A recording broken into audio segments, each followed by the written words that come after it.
Plate میں رکھ کے کسی نے حکومت نہیں دی، خود محنت کر کے فتح کی. لیکن سکندر ایڑیاں رگڑتا ہے، زور زور سے زمین پہ مارتا ہے اور کہتا ہے کوئی ہے جو مجھ سے میری ساری سلطنت لے لے اور مجھے صرف 2 ہفتے کی زندگی لے دے. میں پردیس میں نہیں مرنا چاہتا، گھر مرنا چاہتا ہوں. کوئی مجھے 2 ہفتے کی زندگی، 2 ہفتے کی، کوئی 2 ہفتے. مٹی دیں تو مٹی رہنا ایویں کا دی بلے بلے. اج مٹی دے اتے بندے آتے، کل مٹی دے تھلے کا کوئی مجھے مہلت لے دے. لیکن رب کا قانون ہے، جب وقت آ جاتا ہے پھر مہلت. میرے بھائی اپنی زندگی نہ عاجزی میں جھوک کے، سادگی میں، کونے میں. دنیا کے پروٹوکول ختم ہوں گے. اصل پروٹوکول وہ ہے جو اللہ قیامت کے دن عطا فرمائے گا. میرے نبی پاک نے فرمایا امیر جو ہوں گے، امیر وہ چونٹیوں کی شکل میں ہوں گے اور غریب اپنے پیروں کے نیچے انہیں مسل کے چلے جائیں گے. یہ وہ والے امیر جو تکبر کرتے تھے، ورنہ تو امیر حضرت عثمان غنی بھی ہیں، حضرت عبد الرحمن ابن عوف بھی ہیں، حضرت سلیمان علیہ السلام بھی ہیں. جو امیر تکبر کرے، اکڑ جائے، اگر امیر ہو عاجزی اختیار کرے تو پھر تو اللہ اسے جنت بھی عطا فرماتا ہے. تو میرے بھائی اپنے آپ کو سمیٹیں. ہم جانے کے لیے جن کی عمریں میری طرح 40 سال کی طرف سفر کر رہی ہیں نا، وہ آدھی زندگی جی چکے ہیں، باقی آدھی پتہ نہیں ہے. لوگ اتنا لمبا یاد نہیں رکھتے. حضرت مولا علی قبرستان گئے تو قبر والوں سے کہنے لگے قبر والوں تمہارا کیا حال ہے؟ تو ایک مردہ قبر کے اندر سے بول کے کہنے لگا علی کفن پھٹ گیا ہے، ہڈیاں چور چور ہیں، مال تو پتہ نہیں کہاں رہ گیا پر حساب دینا پڑ رہا ہے. آپ بتائیے پیچھے ہمارے گھر والوں کا کیا حال ہے؟ تو حضرت علی فرمانے لگے جہاں تم بیٹھتے تھے وہاں کوئی اور بیٹھنے لگ گیا ہے. تمہاری بیویوں نے نئے نکاح کر لیے، تمہارے دوستوں نے نئے دوست بنا لیے. اب تو لوگ تمہیں یاد بھی نہیں کرتے، اب تو تمہارا ذکر ہی کوئی نہیں کرتا. اب تو ختم ہو گیا، تمہارا تذکرہ بھی کوئی نہیں. تذکرہ اسی کا رہے گا جس نے رب کو یاد کیا اور پھر رب نے اس کا چرچا کیا، اس کا تذکرہ رہے. اپنے آپ کو ایک موقع پر بھی کبھی متکبر نہ ہونے دے. عاجزی حسن ہے زندگی کا. خزانہ آئے تو قارون نہ بنے، محل بنائیں تو شداد نہ بنے. اگر اللہ تعالیٰ دولت دے تو کبھی بھی اپنے آپ کو نمرود اور فرعون نہ بننے دے. اقتدار ملے تو کبھی بھی اپنے آپ کو ہلاکو خاں اور چنگیز خاں نہ بناؤ. اور اگر نمازی بنو تو وہ والے نمازی بنو جو نمازی بھی ہوتا ہے. حضرت عمر فاروق کو کسی نے عید والے دن دیکھا تو عمر رو رہے تھے، چھوٹی عید والے دن. ہمارے ہاں تو لوگوں نے ڈیک تیار کر کے رکھ لیے ہیں، تیاری ہو گئی ہے. چاند رات کو جو نیکیاں کمائی ہیں وہ ساری شیطان کے حوالے کریں گے معاذ اللہ الا ماشاء اللہ. اس کو کہیں گے لے جا، ہم نے کمائی ہیں تیرے لیے. فوراً پہلی رات ہی ادھر اعلان ہوا نہیں، ادھر تماشے لگے نہیں معاذ اللہ. حضرت عمر عید والے دن رو رہے تھے. کسی نے کہا عمر یہ خوشی کا دن ہے آپ رو رہے ہیں؟ تو فرمانے لگے خوش تو وہ ہونا جس کو یقین ہے کہ اس کا نماز روزہ قبول ہو گیا. مجھے تو ابھی پتہ ہی نہیں میرا قبول ہوا ہے کہ واپس کر دیا جائے گا. جاؤ مجھے کچھ خبری سناؤ آ کے کہ میرا قبول ہوا. وہ تو بے نیاز ہے، وہ تو دل کرے تو کہے جا اٹھا کے لے جا، تیرا مجھے پسند ہی نہیں. عاجزی میں رہیں، انکساری میں رہیں، عمل کر کے روئیں، کہے مولا تیرے قابل تو نہیں پر تو مہربانی فرما، اسے قبول فرما. نبی پاک فرماتے ہیں میں دعا کرنے گیا اے اللہ میری امت پہ قحط نہ آئے. اللہ نے فرمایا حبیب نہیں آئے گا. اے اللہ میری امت کے چہرے نہ بدلیں، گناہ کریں تو مسخ نہ ہو، حبیب نہیں بدلیں گے. حضور فرماتے ہیں میں نے ہاتھ اٹھایا کہ اللہ یہ آپس میں لڑے نہ. توجہ کرنا جملوں پہ، اے اللہ یہ آپس میں لڑے نہ. اللہ یہ بھی کہہ سکتا تھا حبیب یہ نہیں قبول کرنی دعا.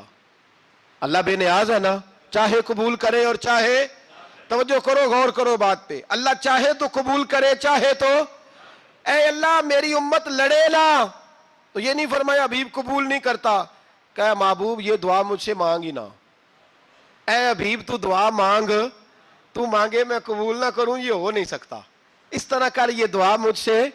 نبی پاک نے منافقین کے لیے دعا کرنی چاہیے کہ اے اللہ، اے مولا تو مہربانی فرما، اے اللہ کرم فرما، منافقین کو بھی بخش دے. تو میرے رسول پاک علیہ السلام فرماتے ہیں رب کریم نے مجھے منع کیا اے محبوب یہ والی دعا، یہ دعا ہی نہ مانگ. یہ دعا اللہ کو کوئی مجبور کر سکتا، لیکن اگر اللہ پیار کرے تو بھائی دنیا داری کا چودھری صاحب کا، مولوی صاحب کا، پیر صاحب کا ایک عام مشہور مقولہ ہے، فلاں بندہ آ گیا تھا، اس کو میں انکار نہیں کر سکتا تھا۔ کیوں جی؟ وہ بندوق لے کے آیا تھا، کر دینا تھا انکار۔ فلاں آدمی آ گیا تھا، پھر میں اس کو انکار، اور فلاں بندے کو ساتھ لے آیا تھا، اس کو انکار ہو سکتا؟ کیوں جی؟ دو باتیں ہوتی ہیں، یا پیار بڑا ہے یا عزت بڑی ہے، دو ہی باتیں ہیں، یا میں اس سے پیار بڑا کرتا ہوں یا میں اس کی۔ اللہ اپنے نبی سے پیار بھی بڑا کرتا ہے اور اپنے نبی کی عزت بھی بڑی فرماتا ہے۔ بس یہ سمجھ لے بات۔ وسیلے کا معنی یہ ہے کہ اللہ اپنے نبی سے پیار کرتا ہے، اپنے محبوب کو اللہ بڑی عزت عطا فرماتا ہے۔ نبی پاک سید عالم صلی اللہ علیہ وسلم کے وسیلے کا یہ حال تھا کہ صحابہ ہر کام کے لیے دروازہ رسول پہ پہنچ جاتے تھے۔ پیاس لگی تو حضور کے پاس، بھوک لگی تو نبی پاک کے پاس، حضرت ابو ہریرہ کو حافظہ چاہیے تو نبی پاک کے پاس، کسی کو اولاد کی ضرورت ہے تو وہ رسول پاک کے پاس، کسی کو طاقت کی ضرورت ہے تو وہ بھی نبی پاک کے پاس۔ ہر آدمی جاتا تھا، انہیں پتا تھا دیتا خدا ہی ہے پر وسیلہ مصطفیٰ دیتا ہے صلی اللہ علیہ۔ اور حضور نے فرمایا انما انا قاسم، بخاری مسلم ہے، فرمایا میں تو بانٹنے والا ہوں، میں قاسم ہوں، میں قاسم ہوں، واللہ یؤتی، ہاں عطا کرنے والا اللہ ہے، میں قاسم ہوں اور دینے والا اللہ ہے۔ صحابہ ہمیشہ نبی پاک کے واسطے سے دعا مانگتے، انہیں پتا تھا اگر تیرے واسطے سے مانگوں تو کوئی دعا بے اثر نہ ٹھہرے۔ ترمذی شریف، ابن ماجہ، دیگر تمام کتب میں امام احمد نے اپنی مسند میں نقل کیا، حضرت عثمان ابن حنیف کہتے ہیں میں نبی پاک کے پاس بیٹھا تھا تو ایک نابینا صحابی آئے، عرض کرنے لگے یا رسول اللہ صلی اللہ علیہ وسلم میں نابینا ہوں، میرے لیے دعا کریں، اللہ مجھے آنکھیں عطا فرمائے، دعا کریں۔ اب حضور نے پتہ کیا کہا؟ نبی پاک نے فرمایا دو باتیں ہیں، یا تو صبر کر لے یا میں دعا کر دیتا ہوں۔ صبر کرے گا تو اللہ جنت دے گا، یا تو صبر کر لے یا میں۔ صحابی بڑے پیارے تھے، کہنے لگے یا رسول اللہ جنت تو اللہ اپنے فضل سے دے گا ہی، میں نے نہیں صبر کرنا، مجھے آنکھیں چاہیے، اور پھر یہاں آ کے صبر کروں، این خزانے کے پاس جا کے صبر کروں؟ حضور میں نہیں صبر کرتا، آپ دعا کریں۔ نبی پاک نے دعا سکھائی، فرمایا دو نفل پڑھ جا کے اور دو نفل پڑھ کے میرے وسیلے سے دعا کر۔ کیا کر؟ اللہ سے کہہ کہ اے اللہ میں تیرے پاس تیرے رسول کا وسیلہ لے کے آیا ہوں، اور پھر کہنا یا محمد انی توجہت علیک، کہنا ہے محمد صلی اللہ علیہ وسلم میں آپ کے وسیلے سے اللہ کی بارگاہ میں حاضر ہوں، اور پھر اللہ سے کہنا کہ اے اللہ تو اپنے نبی کی سفارش میرے حق میں قبول فرما۔ کون سکھا رہا ہے؟ بولیے کس کو؟ بولیے۔ کہا جا میرے وسیلے سے جا کے دعا کر۔ حضرت عثمان کہتے ہیں وہ چلے گئے، دو نفل پڑھے، حضور کے وسیلے سے دعا مانگی۔ فرماتے ہیں وہ چلے گئے پر ہم کوئی نہیں گئے۔ آپ کیوں نہیں گئے؟ تو صحابہ کا نظریہ بتاتا ہے کہ وہ گئے اس لیے نہیں کہ ہم حضور کا معجزہ دیکھ کے ہی جائیں گے، کہتے ہیں ہم گئے نہیں۔ تھوڑی دیر گزری تو وہ صحابی جو اندھے گئے تھے جب واپس آئے ہیں تو اللہ نے انہیں آنکھیں عطا فرما دی۔ گئے تھے تو نابینا تھے، آئے تو بینا ہے۔ میرے نبی پاک صلی اللہ علیہ وسلم کا توسل، حضور کا وسیلہ خود حضور نے سکھایا ہے، خود نبی پاک نے، اور صحابہ کرام علیہم رضوان اس مزاج پر پورے عامل تھے۔ حضرت عمر فاروق صحابہ میں ایک دانشور شخصیت کا نام ہے، علم کے لحاظ سے، عمل کے لحاظ سے، بصیرت کے لحاظ سے، تقوی کے لحاظ سے ایک بڑی انفرادی اور منفرد شخصیت ہے۔ حضرت عمر کے زمانے میں قحط پڑ گیا، بارش نہیں ہوتی، حالات بڑے دگرگوں ہیں، پریشانی ہے۔ لوگ سیدنا فاروق اعظم سے پوچھتے ہیں حضور اب کیا بنے گا؟ جو میں نے پہلے حدیث آپ کی خدمت میں عرض کی وہ ترمذی اور ابن ماجہ سے، اب جو حضرت عمر کی روایت عرض کر رہا ہوں یہ صحیح بخاری میں موجود ہے۔ حضرت عمر فاروق رضی اللہ تعالیٰ عنہ کا زمانہ مبارکہ، قلت آ گئی، قحط آ گیا، بارش شدید ہے، صحابہ پریشان ہے۔ جناب عمر فاروق رضی اللہ تعالیٰ عنہ سے کہتے ہیں حضور کرنا کیا ہے؟ حضرت عمر پہلے تو خاموش رہے، پھر حضور کے چچا جناب عباس کو بلایا، کوئی بات نہیں کی، جناب عباس کا بازو پکڑا اور کھلے میدان میں لے گئے۔ حضرت عمر دعا کرتے ہیں اور پوری امت کو دعا کا طریقہ بتلاتے ہیں۔ حضرت عمر کہتے ہیں اگر قبول کرانی ہے تو یہ طریقہ اختیار کرو، اگر اللہ کی بارگاہ میں دعاؤں کو مستجاب کرانا ہے تو یہ رنگ ہے جو امت مسلمہ کو میں سکھا رہا ہوں۔ حضرت عمر نے جناب سیدنا عباس رضی اللہ تعالیٰ عنہ کو کھڑا کیا سامنے اور دعا فرمائی، اللہم انا نتوسل الیک بنبیک، اے اللہ ہم تیری بارگاہ میں تیرے نبی کے وسیلے سے دعا کرتے ہیں، فتسقینا، ہمیں بارش عطا فرما، ہمیں کس کے وسیلے سے؟ حضور، اور پھر کہا اللہم انا نتوسلک بام نبیک، اے اللہ ہم نے اپنے نبی کے چچا کے وسیلے سے بارش عطا فرما، اے اللہ ہمیں اپنے رسول کے چچا کے وسیلے سے، حضرت عباس کے وسیلے سے بارش دے۔ صحابہ کہتے ہیں جب ہم گئے تھے دعا مانگنے تو خشک سالی تھی، اور جب گھروں کو آ رہے تھے تو ہمارے کپڑے بارش سے بھیگ چکے تھے۔ اللہ نے بارش عطا کس کے وسیلے سے؟ حضرت عباس۔ اچھا یہ بات یہاں قابل غور ہے، حضرت عمر کے وسیلے سے بھی دعا ہو سکتی ہے، دعا سیدنا عمر فاروق کے وسیلے سے بھی، لیکن حضرت عمر رضی اللہ تعالیٰ عنہ نے نبی پاک کے چچا، چونکہ حضرت عباس جب آیا کرتے تھے تو حضور کھڑے ہو کے استقبال فرماتے تھے آپ کو دیکھتا ہوں تو مجھے اپنے والد کی یاد آتی ہے۔ حضرت سیدنا عمر نے بتلایا کہ میں اس کو لے کے جا رہا ہوں جو نبی پاک کے زیادہ قریب ہے، جو حضور کے زیادہ قریب ہے، ان کے وسیلے سے دعا فرمائی۔ امت کو کیا درس دیا؟